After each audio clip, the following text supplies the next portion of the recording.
बॉलीवुड के film actor Govinda firing में जख्मी। बॉलीवुड एक्टर गोविंदा बंदूक की गोली लगने की वजह से जख्मी हो गए। फौरी तौर पर मिली इत्तलात के मुताबिक आज सुबह के अवलिन सतों में वो अपने घर में अपनी रिवाल्वर साफ कर रहे थे। हादसाती तौर पर गोली चल गई और इनके पैर जख्मी हो गए। इन्हें फौरी तौर पर इलाज के लिए खानगी अस्पताल मुंतकिल कर दिया गया, जहां वो ICU में ज़ेर इलाज हैं।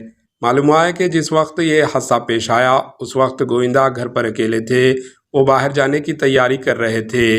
वो अपने लाइसेंस याफ्ता रिवाल्वर को साफ कर रहे थे, तभी अचानक गलती से गोली चल गई। वो जख्मी हो गए। बताया जा रहा है कि गोविंदा के पास ही में रहने वाले अपने रिश्तेदारों को फ़ोन पर इस बात की इत्तला दी। वो वहां पहुंचे और इन्हें अस्पताल मुंतकिल किया।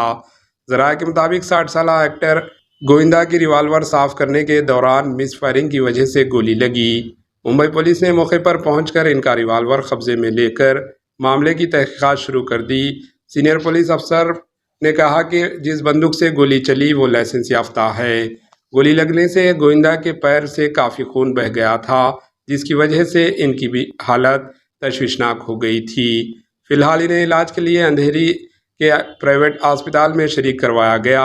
अस्पताल के ज़राए के मुताबिक इब्तदाई इलाज के बाद गोविंदा अब खतरे से बाहर है। इनकी बीवी सुनीता इस वक्त अस्पताल में इनके साथ मौजूद है। गोविंदा ने कई फिल्मों में काम किया है, जिनमें coolie number 1, hero number 1, Raja Babu, छोटे सरकार, हद कर दी आपने शामिल है। गोविंदा गुज़िश्ता 5 साल से फिल्मों से दूर है। इनकी आखिरी रिलीज फिल्म 2019 की रंगीला राज है। Bureau report, HN news. HN news को लाइक करें, शेयर करें और सब्सक्राइब करना ना भूलें।